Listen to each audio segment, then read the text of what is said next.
Malien o Mali kɔnɔ Mali kɔ kan an ka foli ani tɔnni bɛɛ ka taga bɛɛ lajɛlen yɔrɔ a fɛ bɛ sɔgɔlen bada ni wagati la an b'a bɛɛ lajɛlen fo dan tɛ foli min na bi ye vendredi ye n'o ye utukalo tile 16 ye san 2024 laadalako la ani Bumabel Jawara an bɛ ɲɔgɔn sɔrɔ dɔgɔkun kɔnɔna na ka se ka na masala aw ye actualité minnu bɛ jamana kɔnɔ ani jamana kɔ kan a bɛ se ka faamali sɔrɔ la cogo min ka to a sigiyɔrɔ la bi thème belebeleba saba b'an bolo an bɛna na masala min kan sɔni an ka don ɲininkaliw kɔnɔna na an b'a ɲini Bubu fɛ a ka foli di kanubagaw ma Mali kɔnɔ Mali kɔ kan Bubu i n'u la. N bɛ bɛɛ fo ka bɛɛ waleɲuman dɔn mɔgɔ mɔgɔ bɛ kɛnɛ kan yan bi médiaw ka ca n b'aw bɛɛ fo yanni an ka don kuma kɔnɔ n bɛ bonya dɔ tila ni maliyɛnw cɛ n'o ye agent de communication Joba u ye jɔnjɔn di yan jɔnjɔn min n'u b'a wele ko Sembe nin y'a tako filanan ye a yɛrɛ baaraw bɛɛ kɛra juillet kalo tile tɛmɛnen ko k'u bɛ ne ta kɛ ne na surprise donc bi an b'a fɔ n ko trophée filɛ ko trophée in dira ne ma Mali kanu ani cɛsiri kunnafoni di domaine kɔnɔna la n bɛ baara min na ko n ka n jija a fɛ ko n k'a dɔn k'a fɔ ko maaw ɲɛ bɛ n na ko wa ko faso a kanuni ani faso la baara ko tile kelen ko tɛ ko jɔnjɔn in tɛ di bɛɛ ma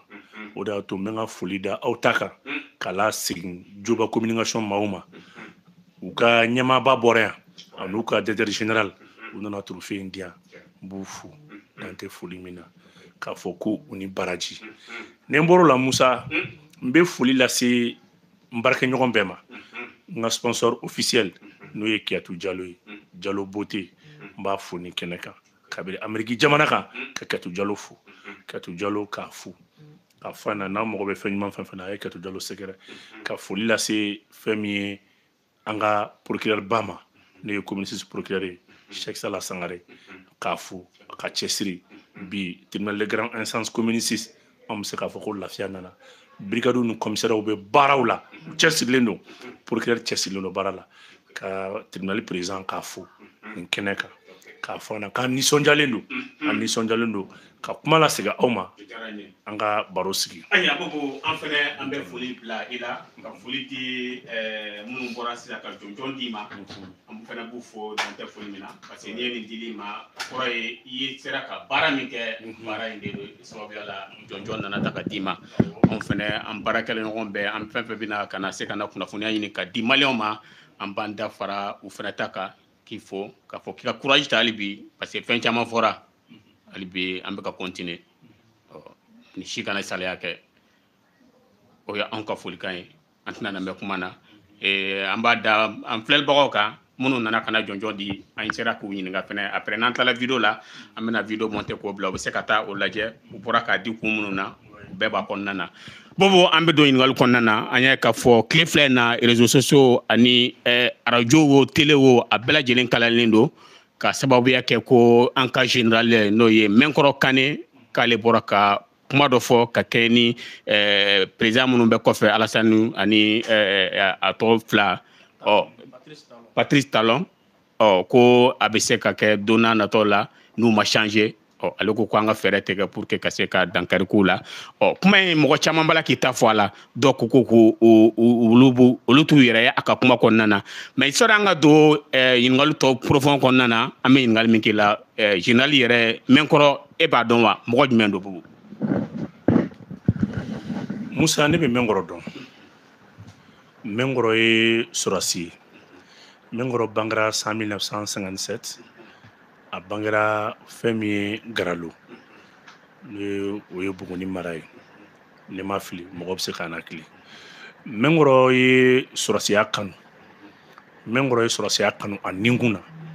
Mɛnkɔrɔ ma kɛ sɔrɔsi ye ka fagali kɛ dɛ Mɛnkɔrɔ kɛra fagali sɔrɔsi de ye fɛn min ye ka jugu ɲɛbɔ Mali la Mɛnkɔrɔ ye gɛlɛya sugu bɛɛ ye sɔrɔsiya kɔnɔ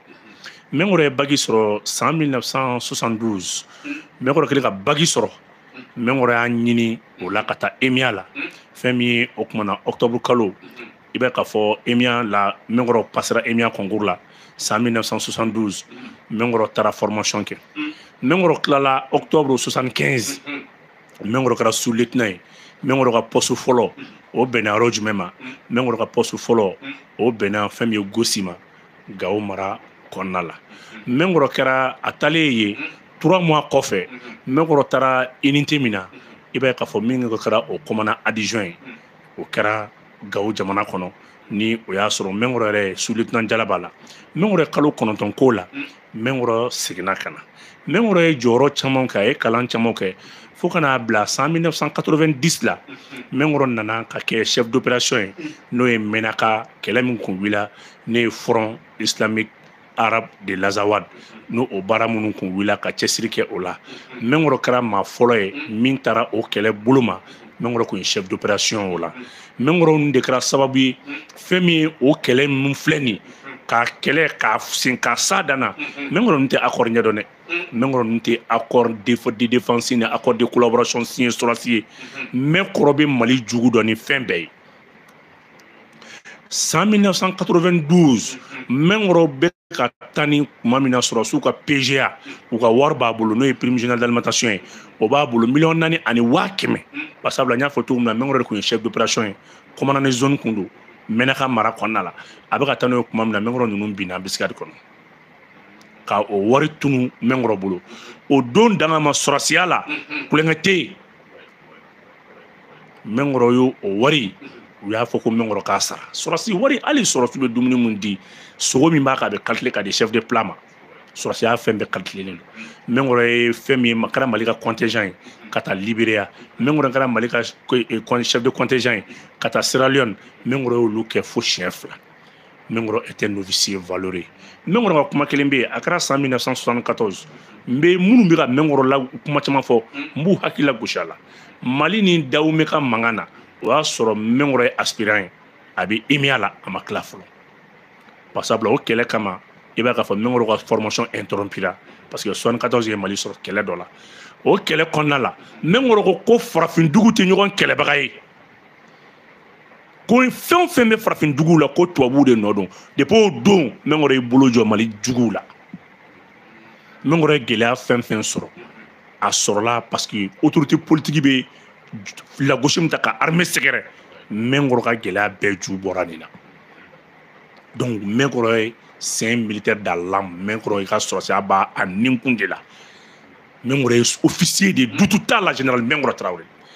mais maintenant mengoro Kane i ye kuma min fɔ ko mengoro ye kuma min fɔ ko ni Alassane ni Patrice Talon ma fara an na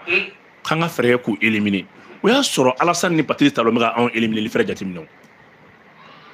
mengoro ta in fɔra kɔsa in na de o mais Alassane bɛ ka anw éliminer fɛrɛ jateminɛ a mɛnna dekun fɛn fɛn Mali sɔrɔ a bɛɛ ju ye Alassane ye n bɛ segin kuma in kan maa b'a fɔ ko n ka kuma kɔnɔ la répétition elle est pédagogique bili kunna anw ye Alassane ladon Alassane ba ani Alassane kɔrɔmuso an y'u ladon ba kɔjikɔrɔ de fo ka diɲɛ wuli an ta bɛ tan na wa fo ka diɲɛ wuli Alassane tɛ se Mali la ne ye n kali o la fɛn wɛrɛ bɛ se ka gɛlɛya don Côte d'Ivoire ni Mali ni ɲɔgɔn cɛ mais Alassane tɛ n bɛ kuma dɔw fɔ mɔgɔw ye n ka interview bɛɛ la aw bɛ bɛɛ ye duguw la farafinduguw la ka taa bɛn ni kelenya la i bɛ Alassane ye Faransi dɔrɔn de Alassane mago tɛ dugu foyi la ni Faransi tɛ Alassane ye cɛsiri min kɛ Faransi ka intérêt kama Alassane ye cɛsiri min kɛ Faransi ka wulikajɔ kama Alassane ye cɛsiri min kɛ Faransi ka o kumana kunnawolo kama ni Alassane kun y'a kɛ farafin ça sɔrɔ farafinna CEDEAO zone tɛmɛna zone caman na dɛ Alassane ye cɛsiri min kɛ tubabuw ye n'a a ye ni min bɔ tubabuw kama rébellion fɛn fɛn bɛɛ kɛra Côte d'Ivoire maa ba joli Alassane de b'a bɛɛ kɔfɛ Alassane saya tɛ Alassane ɲɛna foyi mais Alassane ka échec ju bɔra min na ka diɲɛlatigɛ la o kɛra nin président saba in ye Mali Niger Burkina Alassane ye ko sugu bɛɛ kɛ o bɛ éliminer sira o sira fɛ Alassane ma se bi Alassane b'a dɔn k'a fɔ tubabu ye mɔgɔ dɔ ye n'a y'i bila baara la n'i ma se tubabu b'i bɔ yen Alassane sait très bien que bi ale tɛ se ka Faransi ka affaire kɛ parce que Faransi ka intérêt tɔ binna de Alassane tile la président fɛn fɛn tɛmɛna Côte d'Ivoire ni Sénégal a bɛɛ sera ka Faransi ka intérêt défend mais Faransi ka intérêt ka tiɲɛ k'a bin ka Faransi ka intérêt lanɔgɔ a kɛra Alassane nalen non a kɛra Alassane nali tout à la saraka t'a la président fɛn fɛn tɛmɛna i tun bɛ se ka faransi dɔn ko faransi ye tiɲɛnikɛla ye mais tubabu ka farafin ka tigɛ faransi la k'a fɔ ko farafinna CEDEAO yɛrɛ ka tigɛ faransi la farafinna jeunes ka éveiller conscience sɔrɔ a ju ye Alassane ye tubabu kan il y a deux médiocres présidents sommet France Afrique la o ye Alassane ale ni Macron n'o ɲɔgɔn na n'ala tun ye faransi bɛn président dɔ ma ko min kunkolo ka ɲi depuis wagati min na farafinw b'a la ka sɔmi k'a fɔ tiɲɛ yɛrɛ yɛrɛ la est ce que i b'a dɔn sɔmi bɛ ka kɛ anw na depuis o don ni farafin ni faransi ni François Mitterrand ninnu kun don u tun bɛ segin kɔ Musa Tarawele y'a kɛ o François Mitterrand nana Mali la 74 François Mitterrand bɛna kuma min na François Mitterrand nana sɔrɔ Moribo Keita a ye ko sugu bɛɛ kɛ ko wa Moribo bila a don sɔnma kan ma o y'a sɔrɔ François Mitterrand tɛ président ye a taara Moribo sara kaso la nka jɔn ye Musa Boye ale cɛ kelen ale François Mitterrand kelen tubabu tɛ ɲinɛ o parce que a b'a dɔn min kɛra Moribo la ale b'i venger ça fait farafinna président bɛɛ bɛ tubabu clan dɔ de kɔnɔ i bɛ sigi ni tubabu clan dɔ de i bɛ sigi ni tubabu dɔ ka haminan kɛli de donc dɔ de bɛ se k'a lajɛ k'a ka jamana intérêt ta donc Alassane c'est un produit de la France Alassane ye bague sɔrɔ ni Haute-Volta de ka taa kalan kɛ ka kalan kɛ ni Haute-Volta ye n'o ye Burukina ye ka tila ka segin ka na kɛ Côte d'Ivoire premier ministre ye Alassane bɛna don min na Alassane imposera o foyi kunna o foyi fana kun ye se ka bɛ gɛlɛya de don tubabu bolo donc Alassane nana de ka o foyi jolo kari mɔgɔw bɛ ɲinɛ min kɔ Alassane ma deli ka farafinna fara ɲɔgɔn kan n bɛ kuma kelen fɔ ye k'an 4 séjours ye Côte d'Ivoire ka Côte d'Ivoire to CEDEAO la jɔn nana n'a ye 4 séjours entre les pays membres même de la CEDEAO Alassane de nana n'a ye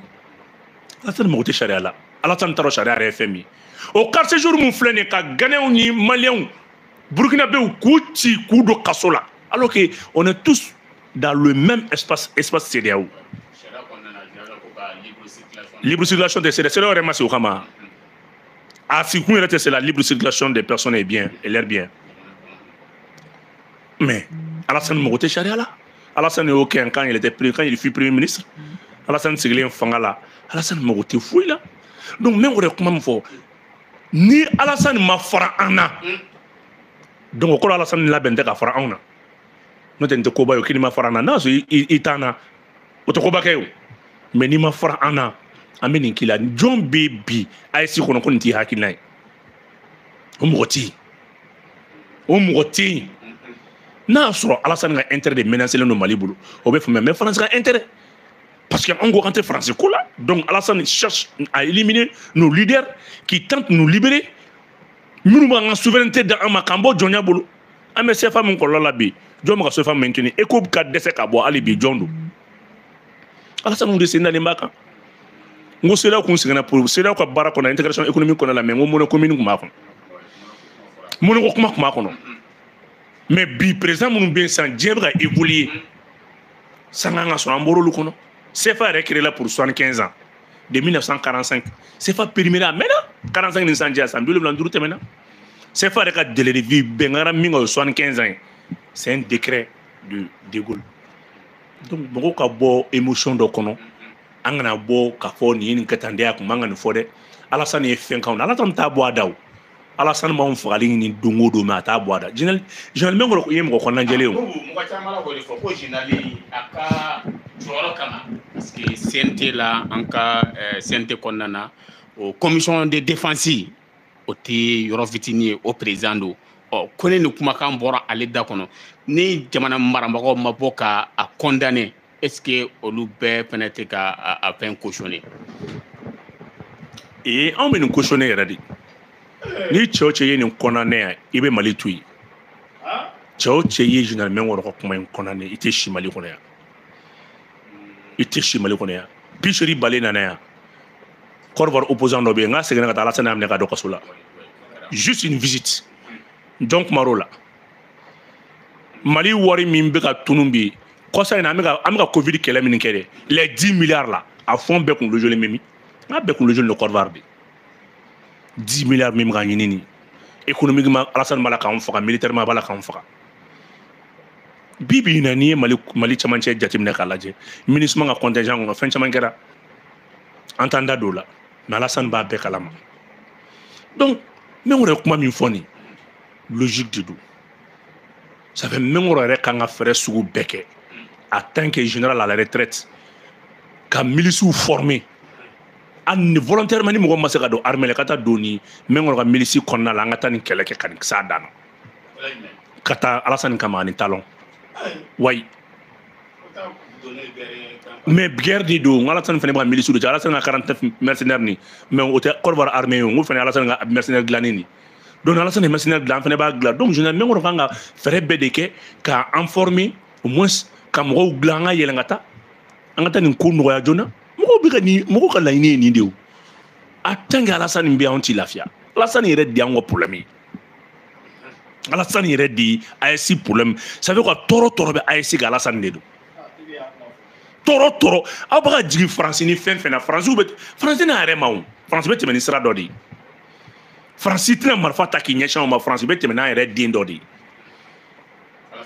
Alassane y'o dɔ de ye farafinna présidents bɛ dugukolo san fɛn fɛn kɛ Europe kɔnɔna la ka wari suɲɛ ka taa blanchiment d'argent fɛn kɛ Alassane muso ye dugukolo feerela de ye immobilier de don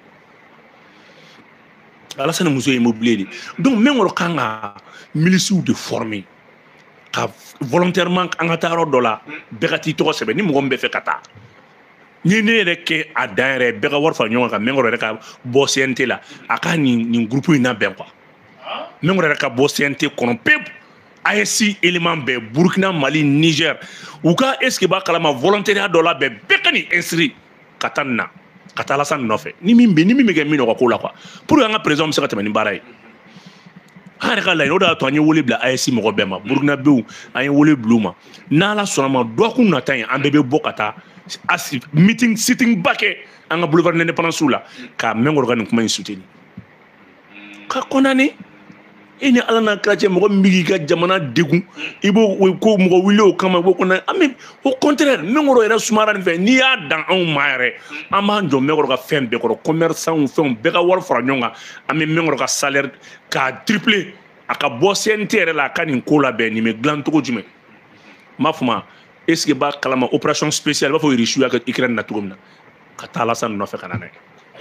Ok, Bobo, a ma dan Alassane ni Patrice dɔrɔn ma a y'i da se Algérie ma ko Algérie ye ingrat ye parce que Mali ye Algérie dɛmɛ ka kɔrɔ Algérie ɲan'o kɔ i bɛ se ka jumɛn fɔ ani a ye ko min fɔ Algérie fana kan. Bon, ça c'est même pas un débat, je ne commente même pas ça parce que bɛɛ b'o kalama o dogolen tɛ mɔgɔ si la Mali ni mɔgɔw ni ye kuma dɔ fɔ a ye mɔgɔw ka jateminɛ k'a ye quoi bi Mali officier fɔlɔ minnu sara o sara Algérie kɛlɛ de la u sara Algérie kɛlɛ de la Algérie indépendance ɲinini de la mais Algérie indépendance ɲinini na a sɔrɔla mun fɛ quand Modibo a aidé l'Algérie Algérie ka indépendance sɔrɔ et en ce moment France yɛrɛ ka bila Mali la a ju kɛra o ye c'est pour cela France ni Mali yɛrɛ ka conflit ju bɔra Algérie nɔfɛ parce que dugu si ma sɔn ka Algérie dɛmɛ Mali de y'a ka territoire di Algérie ma Mali de y'a ka sɔrɔsiw di o y'a sɔrɔ Musa Tarawele ninnu tun ye lieutenant ye Musa ninnu tun bɛ armes convoyer ka taa Gao ni Irisiw nana ni armes ye Irisi fɔrɔma ma Algérie i b'a dɔn ko Irisi o dugu tɛ yen diɲɛlatigɛ la n'i bɛ ka indépendance ɲini k'i bɛ k'i yɛrɛ ni Irisi t'i dɛmɛ Mali dɔrɔn tɛ dɛ dugu fɛn o fɛn bɛ Mali ka sira kan Irisi ka dɛmɛ b'i ye a y'a kɛ Algérie donc a bɛ ka Algérie ka ingratitude mun fɔ nin ye o tɛ fɛn yɛrɛ ye en 64 Budama kɛlɛ wililen o Budama kɛlɛ wililen u nalen tuma min na fɛn min ye capitaine Sissoco ale tun ye chef d'opération ye o y'a sɔrɔ leader rébellion tun bɛ a kun tɔgɔ ko Aladen kun daliluwaw tun b'a bolo a bɛ yɛrɛ kɛ funufunu a bɛ yɛrɛ kɛ fɛn caman ye donc même pas kuma kunna u kɛlen k'u mate kuma min na ka taa n'u ye fo Mali ni Algérie frontière la u bolila ka don rebelle bolila ka don Algérie président min tun bɛ yen a y'u k'u ma ko problème foyi t'a la k'u ka taa fo Algérie yɛrɛ capitale kɔnɔ u taara yen a y'u bɛɛ ka avion kɔnɔ ka u ta ka n'u di Modibo ma ne tɛ dɛ a ye mɔgɔkɔrɔbaw ɲininka la hali ni kosa in na tɛ Mali carte kun bɛ circuler Algérie b'a fɔ Ali bɛ ko combien citoyen algérien Mali carte d'identité n'a kun b'i bolo Algérie kun tɛ ɲininka foyi la Algérie président y'a dɔn an ye président laban ninnu dɛ olu de y'u yɛrɛ labila m'a faamu président laban ninnu olu de y'u yɛrɛ labila donc an bɛ kɛlɛ la yɔrɔ min nɔfɛ mais a bila u kunna depuis fort longtemps la France voulait créer un état de Sahel Mali Mauritanie ça fait Mali ni Mauritanie Algérie bɛɛ ka an bɛɛ bɛ gɛlɛya kelen de kɔnɔ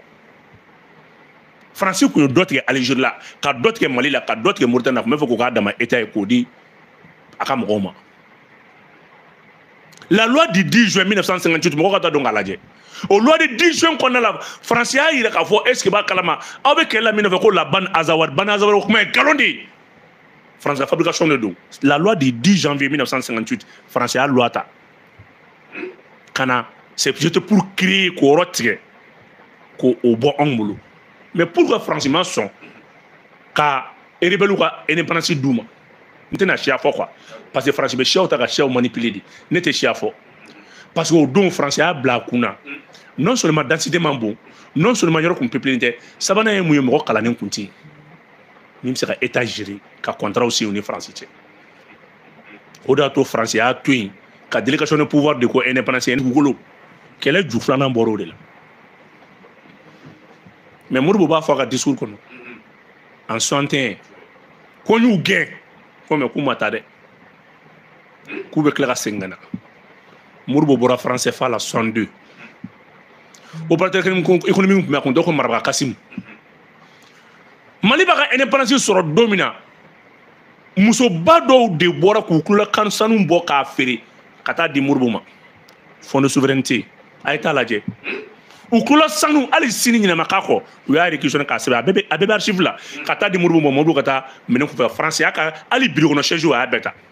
siège minnu kun bɛ bureau kɔnɔ dɔw de bɔra n'u ka so kɔnɔ siège ye siège manama ninnu k'a ta ka n'a di administration ma baara ka démarrer n'o ye o de y'a to Mali muso tɛ walahi barika min bɛ Mali muso la a tɛ diɲɛ muso si la Mali muso ka sanu mara tɛ kɔɲɔyɔrɔ taga ye dɛ denkunyɔrɔ taga tɛ dɛ a kun dabɔra ka cɛ sutura de ni gɛlɛya don nana wari de kun don a maralen kun don o sanu de bɔra sanu buguluw de bɔra ka taa feere ka taa di Modibo ma ka trésor alimenter n'a ye donc ne tɛ an t'an da don nin kuma ninnu na an t'an da don ninnu na donc k'a fina i ko Algérie ta min Algérie yɛrɛ masakɛw y'o f'u ka discours la Algérie ye discours mun kalan 63 64 a y'a discours copie ta k'a lajɛ u b'a fɔ a kɔnɔ.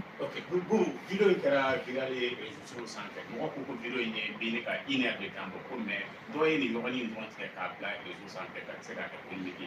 u b'o cogo di kɛlɛ sira dɔrɔn bɛ jumɛn na. mais o ye Mali video kɛ bɛɛ ye o i bɛ 2 heures kɛ kuma la o bɛ 10 minutes de ta ka kɛlɛ kɛ o bɛ 1 seconde ta ka kɛlɛ kɛ o ye Mali video cogoya ye o parce que e bɛ kuma fɔ kuma heure fila kɔnɔ o mɔgɔ t'o si la i bɛ fili o kuma kelen fɔ aw ne filɛ kuma la sisan ne bɛ fili hali don na o b'o yɔrɔnin dɔrɔn ta o mɔgɔ foyi t'a tɔ la olu sigilen b'o de kama quoi heyi n bɛna mun f'i ɲɛna ala ye dennakolon dan diɲɛ kɔnɔ mais farafinna dennakolon ka ca ni dennakolon bɛɛ farafinna i bɛ den dɔw de ye k'u ka jamana ta k'a lebu ta ka taa di tubabu ma o mɔgɔw bɛ farafinna yan de farafinna de bɛ président sɔrɔ a bɛ contrat signé a ye taa contrôle avec la France a contrat bɛɛ la est-ce que b'a kalama le pays d'accueil même ale bɛ 5% ta France bɛ 95% ta o contrat bɛ farafinna yan de CEDEAO de kɔnɔ contrat la France détient 95%. hali droit de sol o tɛ 5 o ka ca ni 5%. i bɛ contrat de ye Mali la Assimi ye taxe minnu dénoncé kɔsa in na imposition minnu ta ka sigi France kan France entreprise kun tɛ impôt sara yan alors que France yɛrɛ bɛ balo taxe de la France entreprise kun tɛ taxe sara entreprise créée du droit malien mais taxe bɛ rapatrier ka taa dugu wɛrɛ la ka taa a taxe a bɛ sara France de président sɔrɔla minnu y'o signé hali sini olu da bɛ jamana kɔnɔ k'o ye politicien olu filɛ bi hali bi u bɛ ka kuma ka vidéo kɛ wa jamana mago bɛ sigikafɔ de la jamana mago bɛ an ka don da kelen fɛ ka bila olu fɛ o tun bɛ gouvernement kɔnɔ entreprise français minnu tun bɛ yen u tun tɛ taxe sara wa yan dɔrɔn tɛ a bɛ Sénégal a bɛ Côte d'Ivoire a bɛ France i bɛ dugu fɛn fɛn mara a b'a bɛɛ la Banque mondiale ye juru do dugu fɔlɔ-fɔlɔ min na diɲɛ kɔnɔ a kɛra Faransi de. Faransi ɲɔgɔn fugari dugu tɛ yen. Ça fait quoi dugu min do a bɛ balo bingali de la a bɛ balo fagali de la. Banque mondiale créée en 45 Banque mondiale ka crédit fɔlɔ-fɔlɔ le plan Marshall a ye ta k'a lajɛ wari ba taara ka di dugu kelen min ma Faransi do. Faransi ma deli ka kɛ dugu sɛbɛlama ye wa baara kɛ dugu tɛ. A faamuya ko an bɛ taa ɲɛfɛ an bɛ taa Irisi la an ka colonel Sadio Camara ministre de la défense ale bɛ Irisi la nin wagati la ka kɛɲɛ ni forum ko arme 2024 ko minɛnw bɛ taa exposé u bɛ taa lajɛ jamana caman ministres bɛ yen nɔ défense bɛ yen nɔ an ka colonel Sadio ale fana taara ni délégation ba ye i bɛ se ka ɲɛfɔ sa ka taa Sadio Camara bɛ yen ale ni le chef d'état-major de l'armée de l'air u bɛ yen Bouadjara général Bouadjara u bɛ yen u taara minɛ woloma de la a bɛ fɔ nin de ma ko armée 2024 cɛ an ye minɛn ci dɛ. En 2 ans, le Mali a fait 2800 interventions, 1100 frappes aériennes. Mali au déqué. Hey, bom to man chakoy. Meta kura woro nyini kan. Ma foma, kura nyini minam de do. Mali tara minen flana munu no fe kana, u ba fo bom ne man ko FAB 1500. Ale porté bom yɛrɛ giriya ye tonne 1 ani kilo 500. Bom misɛnnin ci ani kilo 500. Avion bɛ bom in ta u b'a fɔ de ma ko Sukhoi 35 o avion de bɛ se ka missile nin ta ka taa n'a ye. 35 35 25 de kun t'an bolo yan 27 flingueur tara 35 olu contrat de taara signé.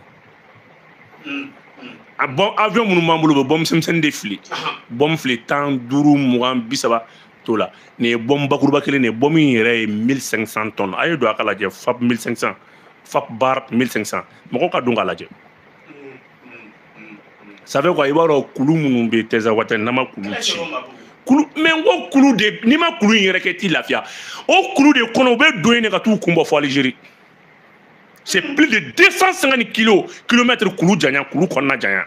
n'i ye kulu gosi yan k'a da jigin u bɛ taa yan fɛ u t'u kun bɔ yan fɛ donc an bɛ kulu kɛ kaburu de ka kulu cun kulu cu bɔ mun dɛ o de taara nɔfɛ ka na. Il faut des dignes bases des vraies bases militaires o de bɛna jɔ an bɛ cɛ ta fo cɛ n tɛn'o da fɔ dɛ parce que an ka nombre ye secret. Ma fama aya meta armée ka talante ante nombre fɔ bilen. Non non non 250 camps militaires supplémentaires o de bɛna jɔ n ka cɛ n bɛna mun ɲɛfina nord dɔrɔn 12 bases militaires pour une superficie de 832 000 km². n terikɛ a bil'i kunna. Non Bougounta tɛ foyi ye. Non olu ye GTA ye ça c'est le groupement tactique interarmes. N terikɛ n bɛna min ɲɛfina FAB ale 1500 kilos ça fait 1 tonne et demi FAB bar 500 bom in y'o de a bɛ kulu de cun n'i ma Tɛzawattɛ n'i ye hali n'an taara ka fan bɛɛ minɛ n'an ma kulu cun bom ɲini ka kulu ci k'a frein ka kulu plaqué an t'i lafiya. Non u bɛ kulu in de kɔrɔ ka taa u bɛ yen u bɛ kulu in de kɔrɔ wa i b'u gɛn u bɛ don u bɛ taa Algérie. Tunnel tɛ kulu wo kelen bɛ k'a jɔ k'a dilan o de y'a kɛ Tɛzawattɛ ɲɔgɔn tɛ yen succès la an bɛ tila k'an da sabu an ye succès kɛ guerre la dɛ mais an ma Tɛzawattɛ ɲɔgɔn kɛ fɔlɔ parce que an ma Tɛzawattɛ ɲɔgɔn kɛ terroriste tɛ dɛ terroriste tɛ Sahel yɛrɛ problème ba y'o de Sahel ye 9 km² de 9 millions de km² de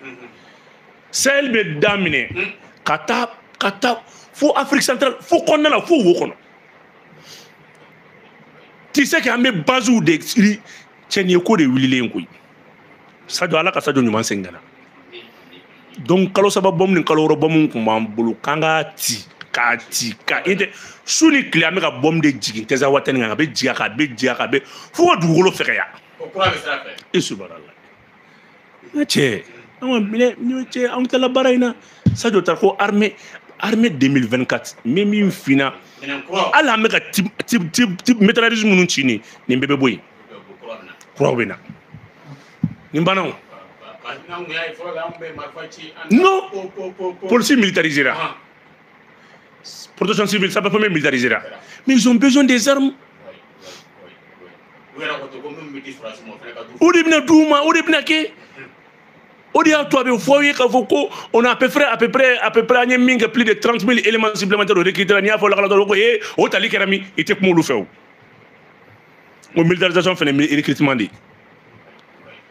aujourd'hui sapeur kan ka taa ni ambulance de ambulance médicalisée et puis est-ce que b'a kalama équipée d'armement ka dusukti sigi a sanfɛ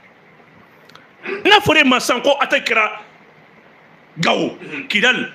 n'a fɔra ko ka sapeur wele sapeur bɛ taa ni ambulance jumɛn il faut que ça soit maintenant une ambulance armée avec des 12-7 i bɛ taa ni fɛn min ye ka taa mɔgɔ cɛ ka taa Gabriel Touré i bɛ sɔn ka kupitɔni kɛ Kidal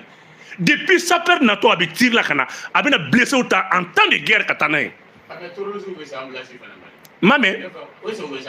Torosi Mogobe Chariala. Il faut que ça peut être équipé à la armée. Donc aujourd'hui, il y a une militarisation qu'on fait, armement croix, type croix, ni armes croix de Kankana. Quand équipé, quand centre de protection civile ou équipé. Ni ko bibi na ko opération kɛra ni ko protection civile parce que fɔlɔ e kun ka fɔ e kuma fɔ sapeur ma ko ko attaque terroriste kɛra mais sapeur kun ye paramilitaire de kun don a kun yamaralen tɛ ka t'o ta o ni ko a ma ka fɔ ko attaque kɛra nin yɔrɔ la misali la k'a ka na a bɛ se k'a f'i ɲɛna non ale ka fɛn tɛ parce que ale ye protection civile de ah mais conflit armé dun n'a bɛ intervenir la a kan ka intervenir arme de ye. Donc depuis ambulance yɛrɛ natɔ ambulance bɛ tir de kɛ ka su ninnu tɔw faga ka taa parce que i b'a dɔn terroriste ye sago ye c'est ça dɛ u ti sa bada terroriste sa man di dɛ i b'a faga n'i taara n'a ye morgue la i b'a tila ka marifa wɛrɛ ci ala ye ala dontɔ kaburu kɔnɔ i bɛ tir wɛrɛ k'ala ye walayi n'i m'o kɛ a ti sa hali n'i y'a faga mais ala ye hali sisan n'i y'u su de bila ka mɔgɔ de sigi u da la kaburu kunna ye tile 2 kana to a tigi ka wuli sinon bila ka yɛrɛ ça fait i b'a ko nin façon i b'a ko double nin de b'u la i t'a dɔn. O tɛ se ka ninnu yɛrɛ ye fɛn façon min ye quoi c'est ça dɛ. Bobo les neutralisants an bɛ taa ɲɛfɛ an bɛ taga o meeting belebele dɔ organisé don anw fɛ yan Mali la sini ko les forces vives de la nation les forces du changement k'olu kan ka ɲɔgɔn ye. Neutralisant an b'i fo k'i waleɲuman dɔn an bɔlen kɔfɛ volet militaire kɔnɔ an bɛna politique kɛnɛ kan an b'a ye k'a fɔ ko wele bilalen don force du changement mɔgɔw fɛ ka kaya ni M5 docteur Sogal Kogala ye ko sini k'u kɛlen don ka wele bila malidenw ma CCB kɔnɔna la k'u bɛna na armée soutenir force du changement ka ca mais an bɛ ka ŋunuŋunu kuma mɛn ko bɛɛ lajɛlen ma wele groupe dɔw kɔni citera kɔnɔna la n'o dɔw ye yɛrɛwolo ye ka taa bila M5 Sogɛl la ale ni ayiwa mouvement wɛrɛw Boubacar Diawara i bɛ se ka mun fɔ maliyɛndenw ye sini meeting ko in na.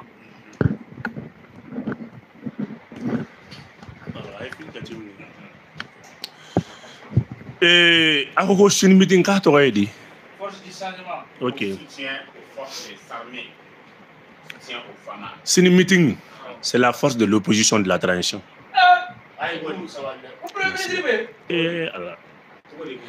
Sini meeting, ni ye kulu min kan ka sigi ka transition yɛrɛ kɛlɛ ni y'o baaraw de daminɛtɔ ye. Non. Non, mais min ɲɛ f'i ye a b'a to n bɛ kuma ɲɛfɔ aw ye. Kɔsa in na mɔgɔ kelen min nɔfɛ mɔgɔ bɛ bɔ ka transition nin jɔn don premier ministre nɔfɛ mɔgɔw dɔrɔn de don. Mɔgɔ si se ka ne sɔsɔ o la premier ministre ka diya i ye a kana diya i ye i ka kɛ tiɲɛ fɔlɔ i kana kɛ tiɲɛ fɔlɔ on a trop soutenu le premier ministre mais premier ministre bɛ dynamique wɛrɛ de kɔnɔ k'a daminɛ activiste kunda k'a daminɛ fɛn caman kunda maa kelen min bɛ k'a ka kalan bɛ bɔ bi ka transition dɔgɔya ka transition na gosi min taara kaso la o min ma taa kaso la o parce que bi u bɛ ka mun de yira u kunna leur adversaire politique M5 clan Sogɛl a b'olu kunna de olu ka adversaire tɛ politicien ye dɛ ce n'est pas l'ADEMA ce n'est pas le RPM c'est les gens qui les ont envoyés en prison olu yɛrɛ fɛ bi vengeance d'où? Non. Ni ko de, tu sais que même une fois Choguel mo ko politicien do. Ne ma son Choguel ka politicien ma.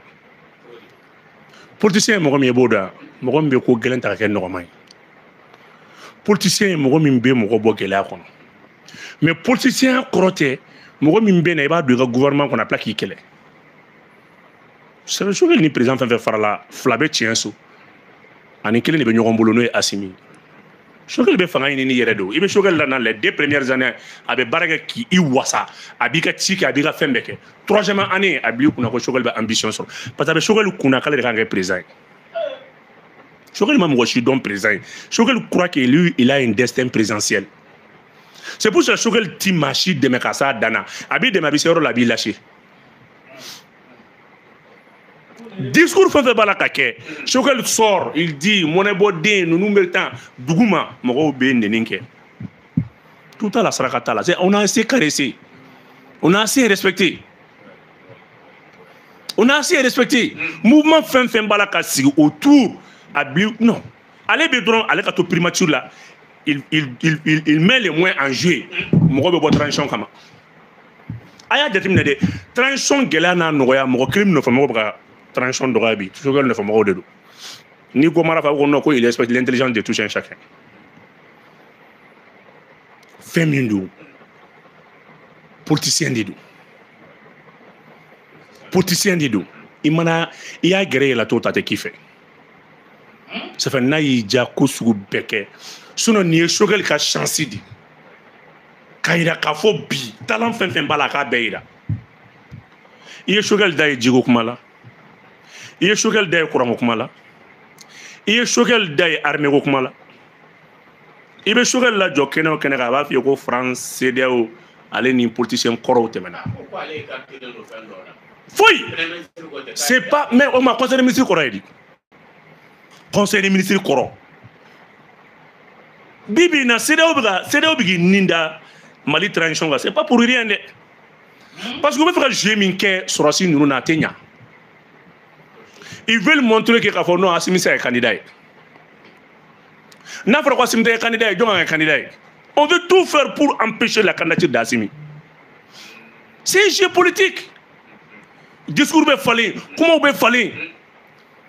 Parce que le mouvement ni fait mon dialogue national ni fait nous qui ou be fait on de créer ou il ka base aussi. Tranchons mon temps de dit. Parce que aujourd'hui me tranchons en bi. Odi ka jamana ko kaje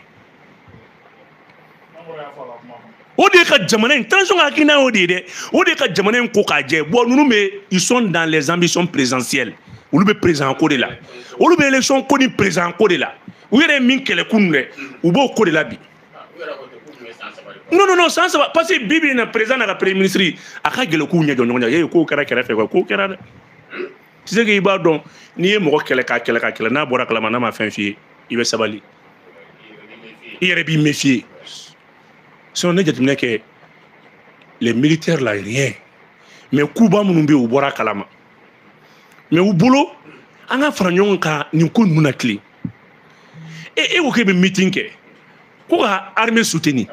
Mais au armée soutenue que les choses qu'elle est d'abord qu'à faire l'armée a perdu une bataille à Tezawaten. Mais comme à ma erreur c'est fait exprès ma te communication donc à Choguel ka aya ma abada ba kamadiou buba fone côté Choguel be communication doni be et armée Mintara c'est un détachement, c'est une équipe de patrouille contre l'OTAN aya la mede une équipe de patrouille de l'armée malienne avec leurs partenaires russes contre une force otanienne au sera ko lu gushi ko lata. Quel qu'en soit le nombre de morts, John Gaïna, c'est le résultat qui compte. Ce n'est pas le dégât qui compte. Ce n'est pas ni le dégât matériel, ni le dégât en perte de vie humaine. Non. Mais est-ce que l'armée a pu atteindre son objectif? Dégager ces gens-là. Mais l'armée sera au cas où. Ça, c'est une défaite. Ça, c'est une défaite. Oui, défaite d'IA. Ali ni malien be anga kesa ay seba kalama sorasi ma fina Moussa Kawati a koni ali ni mali armée be sorasi bebe sa malien ga libérer ko luboke donc ko ni o kera o défaite dia Défaité. Oui, victoire de. Tezawaten, aujourd'hui, les terroristes ont été repoussés. Ils ont été retranchés. Ça, c'est de Dieu. On a découvert aussi que ce n'est pas les terroristes seuls, c'est la force otanienne. On a découvert qu'il y a l'Ukraine. On a découvert la complicité des pays voisins. Nous, on a découvert que ça, c'est une victoire d'abord. Ils sont nombreux, on est victorieux. Et nous, on a perdu une bataille. C'est pour démoraliser. C'est pour démoraliser. Et nous, on a pas de meeting de soutien aux femmes. Non, il y a un soutien aux femmes. Mais c'est juste, même pourquoi tu tiens. Aujourd'hui, on va prémiser la Mounabi, on va discuter la Minami. Tenir des discours officiels. Courant Kobeta, Di Kobeta, Nambora Sedeo la Anganga ni document d'État.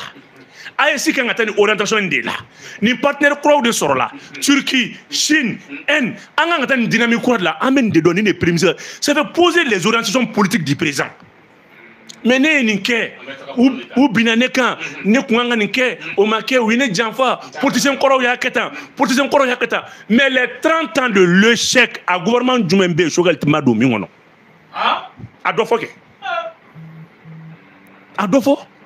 ni ko tiena bébé wuli ka entrer di nyoma di amunu fle ka kuma ni amunu ye tigere fola grand saint ibeka kle la anya erreur ke an ye erreur ke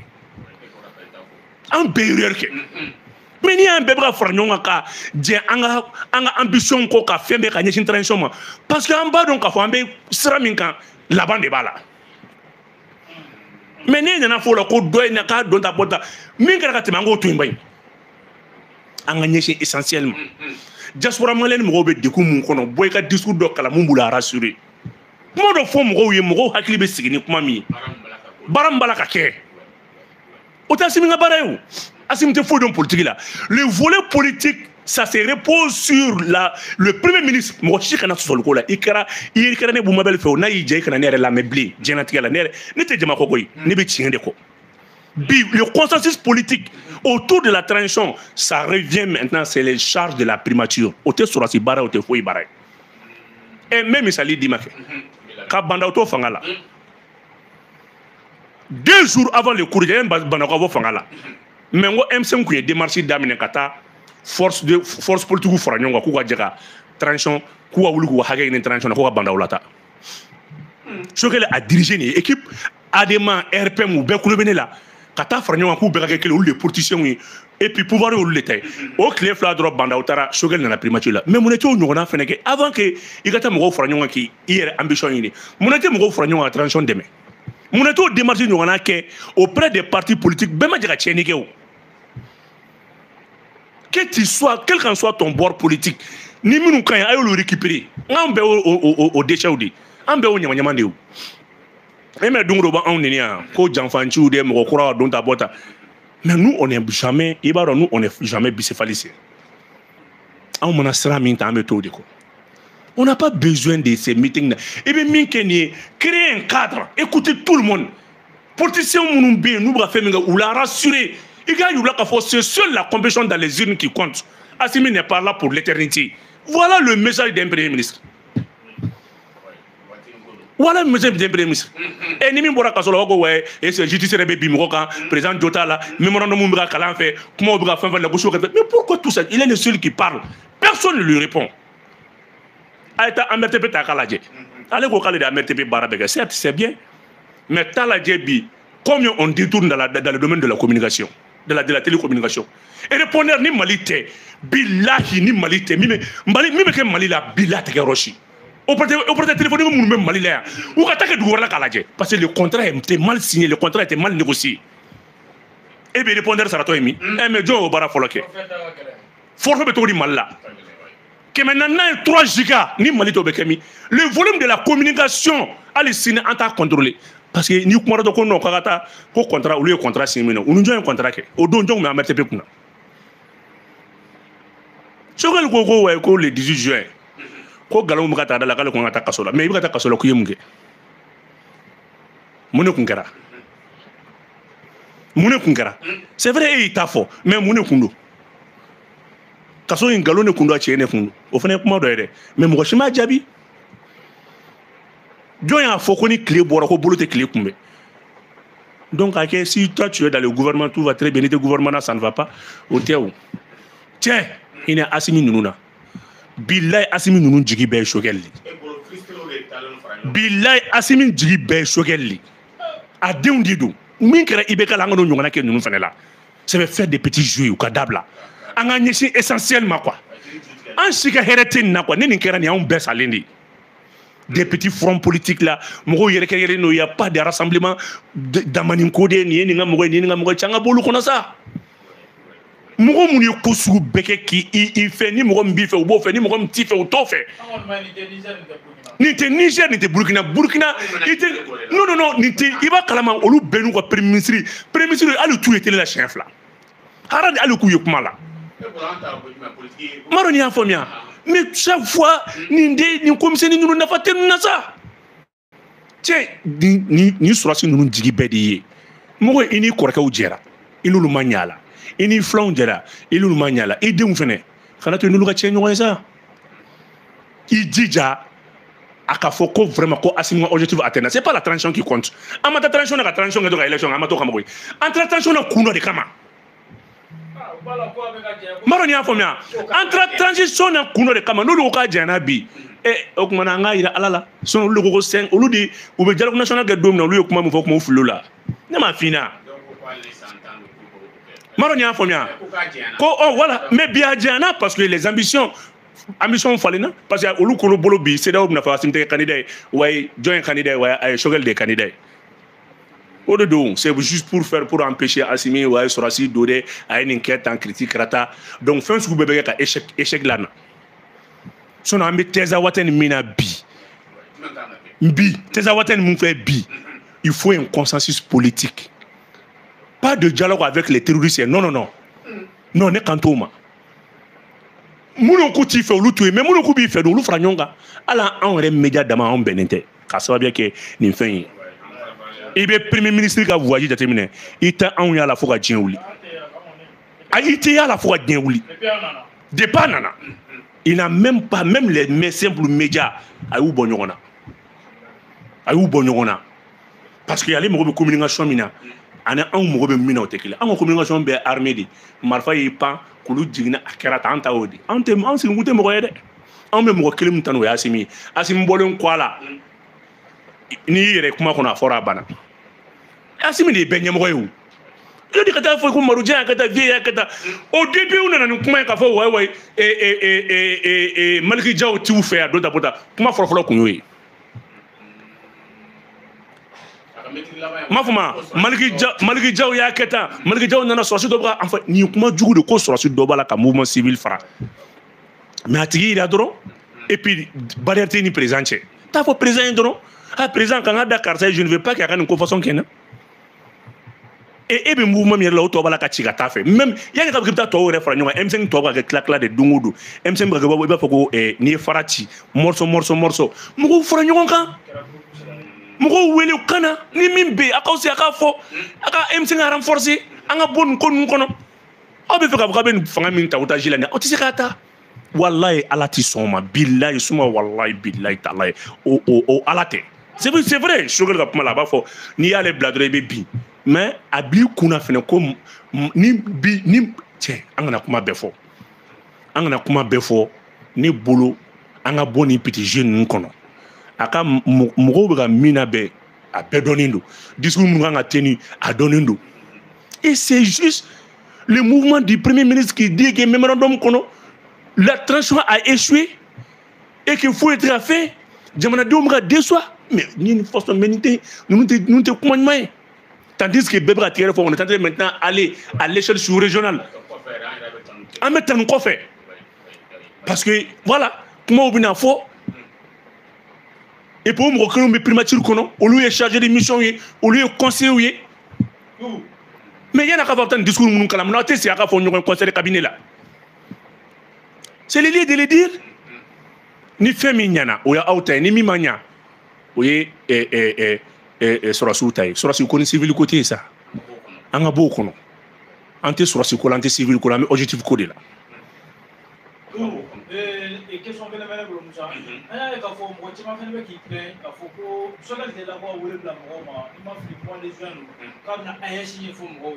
ye hakili t'a dati la bilen k'a bɛna AES ɲɛfɔ ko mais ko kuma wɛrɛw kana bɔ a kɛnɛ kan n'o ye politique kumaw ye ani M5 mɔgɔw ni ɲɔgɔn cɛ changement ko nin fɛnɛ la k'u ko k'u bɛna armée soutenir ko est ce que réellement armée soutenir ko don armée tɛ sa Sogɛli mɔgɔ bɛ regroupement la ka message passer ça Maroni y'a fama Sogɛli mɔgɔ bɛ regroupement de la dɔrɔn et Sogɛli yɛrɛ ko armée a perdu une bataille t'as to an ko bataille gagné fɔlɔ ka sɔrɔ ka nin kɛ ne yɛrɛ ko défaite kɛra anw tɛ dɛ e de ko défaite kɛra a to fɔlɔ n'an tilala o kɛlɛ la i bɛ nin ko ninnu kɛ ni victoire kɛra hali k'a fɔ bon maintenant i bɛ mais premier ministre après n'an tilala ni drapeau turula Tezawatène ale ka taa meeting kɛ Kidal o ɲɔgɔn ko ɲuman bɛ yan Sogɛli k'an bɛɛ fara ɲɔgɔn kan ka avion fila la wuli Casa fila an bɛɛ ka don a kɔnɔ ka taa Kidal ka taa Gamu kɛrɛfɛ ka taa soba kɛ ka bala fɔ ka dunu fɔ ka tɛgɛrɛ fɔ Tezawatène drapeau turula o ɲɔgɔn koba bɛ yan c'est ça qu'on appelle un soutien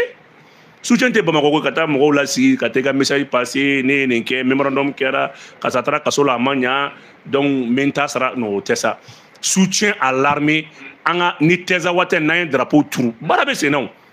n'an ye drapeau turu ale k'a fɔ président ɲɛna avion fila bila ne ni n ka denmisɛnninw ka bolo kan e bolo sini bɔli la kuma min bɛna taa fɔ kɛnɛ kan a dɔ ye mɔgɔ minnu minɛna ka don kaso la n'u diminen don u bɛna taa ka se ka t'u ka dimi ninnu funteni bɔ sini wa sini discours a tɛ k'i ɲɛna de discours kalanna fo premier ministre ka bureau kɔnɔ k'a yira k'a fɔ ko transition dɛsɛra f'a ka bureau kɔnɔ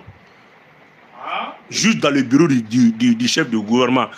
interview kɛra k'a yira k'a fɔ bon vraiment ça ne va pas e mana n'an m'a fɔ premier ministre an b'a fɔ jɔn ye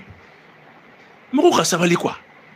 premier ministre tɛ manamana fɛn ye koyi premier ministre ye fɛn ba de ni transition réussira premier ministre b'a la n'a échouera premier ministre b'a la n'a tiɲɛna bolo bɛ tubabuw tɛ mɔgɔ dɔn mɔgɔ la koyi fɛn fɔ tubabuw t'an si to yen cɛ an ka bɔ nin zone kɔnɔ walayi fo ka diɲɛ wuli CEDEAO tɛ kan fɛ CEDEAO tɛ kan fɛ fo ka diɲɛ wuli n'a bɛ mɔgɔ de kɔnɔ k'a fɔ ko fɛn wɛrɛ ni kiti ka taa n bɛ dan nin yɔrɔ fitinin dɔrɔn ma quoi mais ne y'a ye an bɛ ka kuma caressé mais tiɲɛ cɛ ko tɛ ka ban quoi m'a fɔ ma i bɛ sigi i bɛ meeting mot ne b'a fɛn o fɛn ka fɔ ne b'a bɛɛ dɔn a mot fɛn fɛn bɛ yen ne b'a bɛɛ dɔn min kan ka kuma caressé min kan ka kuma gɛlɛya ne b'a bɛɛ dɔn mais nafa t'a la c'est juste une dynamique politique un rassemblement politique o de bɛ ka créer mais on profite k'a fɔ dɔrɔn ko soutien à l'armée sinon ni Tezawatène ni drapeau turula an bɛɛ ka ɲɔgɔn sɔrɔ Kidal avion fila ka taa n'an bɛɛ ye voilà ne tɛna n da don o la o ye kuma wɛrɛ de ye i b'a to o y'a dama émission de voilà n'an taara Kidal ka taa de Kidal ka tɛgɛrɛ fɔ ka taa Kidal ka denw kɛrɛfɛ ale yɛrɛ n'a ka mɔgɔw ne bolo de ye soutien à l'armée o de ye soutien bon vraiment ne b'o de dɔn vraiment an bɛ bɛɛ fo ka bɛɛ waleɲuman dɔn ka bɔ kuma kɔnɔ k'a fɔ k'aw bɛɛ bisimila